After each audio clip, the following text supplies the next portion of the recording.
Oh, with my art, you don't feel so separate. Does that make sense?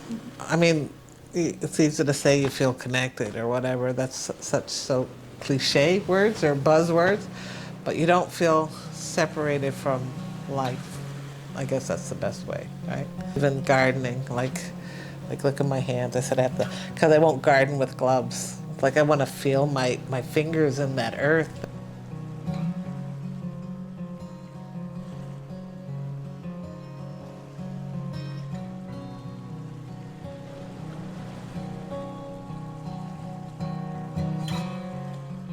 My name is Nancy Oakley. I am Mi'kmaq and Wampanoag. So Mi'kmaq, you're on my reserve, so the Scotia First Nation Reserve in Cape Breton, Nova Scotia. This is where my mom was from, my mom's family, and my dad's family is Wampanoag, which is in Massachusetts. I've been an artist for as long as I can remember. My mom was an artist. She was a seamstress and tailor. And my dad, a dancer, so he's a traditional dancer. So in high school, I had different art classes, which is really sad. They don't do that anymore. So I took photography. Fell in love. My thing was the darkroom. I could be in there for hours and hours. And the high school graduation, I got a trip to California, and I met my cousin out there, and he asked me, because I was supposed to go to business school, do you want to be happy or do you want to be rich? So I said I'd rather be happy, and I dropped out of business school and I went to art school. So I have a degree in photography. When I graduated was the same time that digital came out. And sorry, I was the snob because my love was the darkroom and being in the darkroom and stuff like that. So I lost a lot of interest. So I went to school at the Institute of American Indian Arts and Alaska Natives. That's an all-Indian art school down in Santa Fe, New Mexico. So I kind of waited kind of long, but then I started taking other courses. I took ceramics, hated it.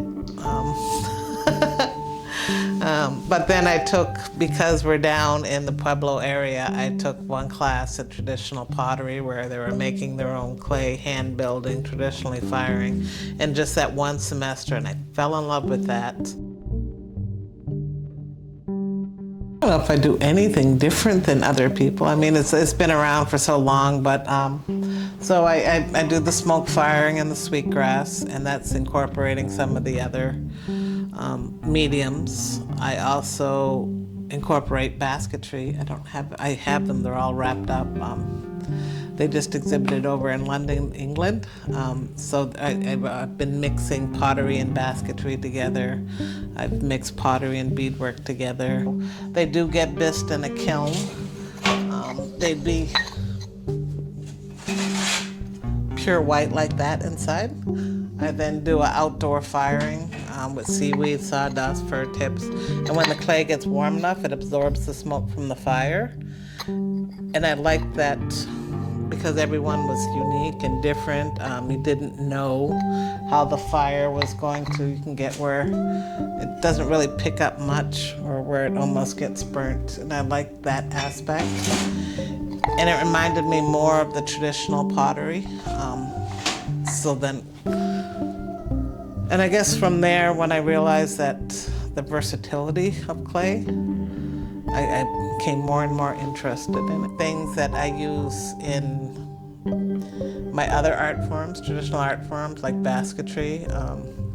If you see our baskets, we have sweetgrass. We usually trim all our baskets with sweetgrass. So that's when I started adding, I started adding all my sweetgrass to all my pots. It started out with pregnancy. I did this, it's a continual series that I did on like big bellies and pregnant bellies, bodies with basket pregnant bellies on the clay pots and things like that. So it started there, and then yeah, I don't know how. Then it became the woman, and honoring my mom and things like that, which surprised me because I don't think I was very like, oh, I am woman like my whole life, but I've been a mom for a really long time, and I think everything kind of revolves around that, right? Not. Yeah, so whatever I did, I've been doing pottery a long time, whatever. So my kids would come with me wherever I went. So with pottery, I've been doing it, and it wasn't like I'm doing it now in the big. It was just I had a small little room, and it was how I fed my kids. It was how I got them clothes. You might as well say I was a single mother. My partner was.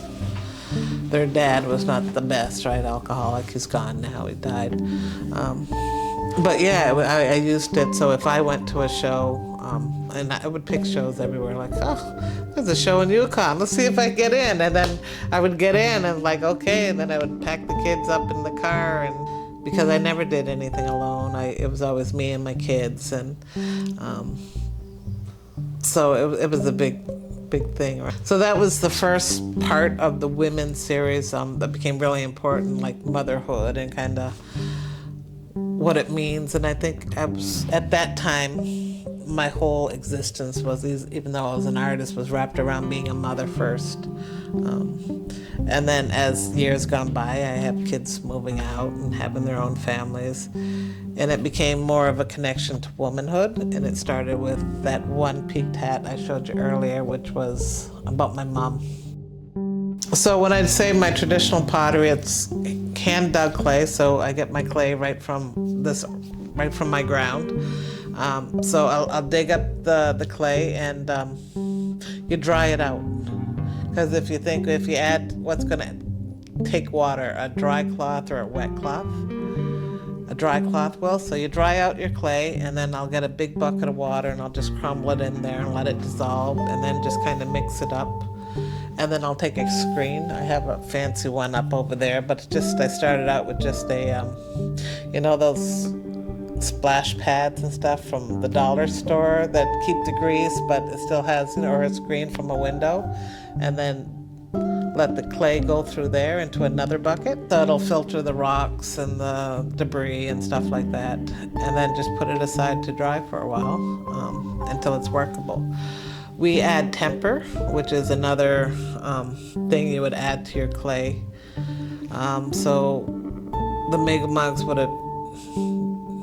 might have used like sand, beach sand or something like that. Would have used mussel shell temper. So I did a lot of mussel shell temper in my clay. And they would cook the mussel shell, grind it up, and then add it to your clay. And that helps with thermal shock, things like that. Or, or the sand. If you look, like we were just at the Smithsonian, they invited a bunch of indigenous East Coast potters, so mostly from the States. And we got to look at like old pottery, and it wasn't like we do now, trying to sift everything. So like there was chunks, there was pebbles, and because it wasn't for art, it was a utilitarian thing. So you would dry it out, and then I would add my temper, and then I would hand build. And hand building is, I would make coils like a snake, and then just keep adding and add until depending on how big you want it, and then leave it to dry.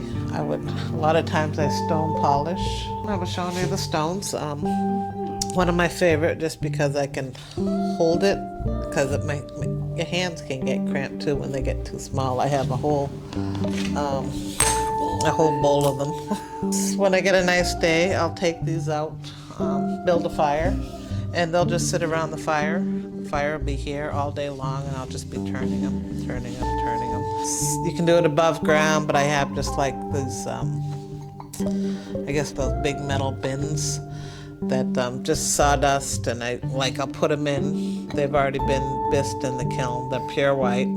I put it in there, and I'll put like seaweed or fir tips all around, and then just set the sawdust on fire.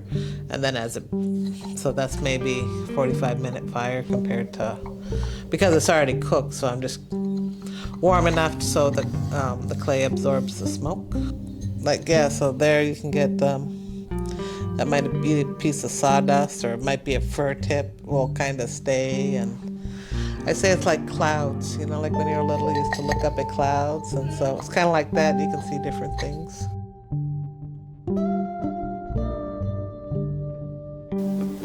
I don't know, that's who I am. That's the only way. I get that question a lot, but it's just, it's so ingrained in who I am and how I express myself, how I keep my mental health in check.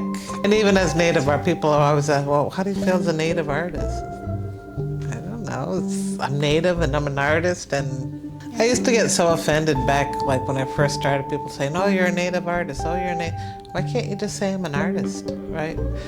But now, now I take joy and I pride in the fact that I'm a Native artist. I just like playing in the mud, huh?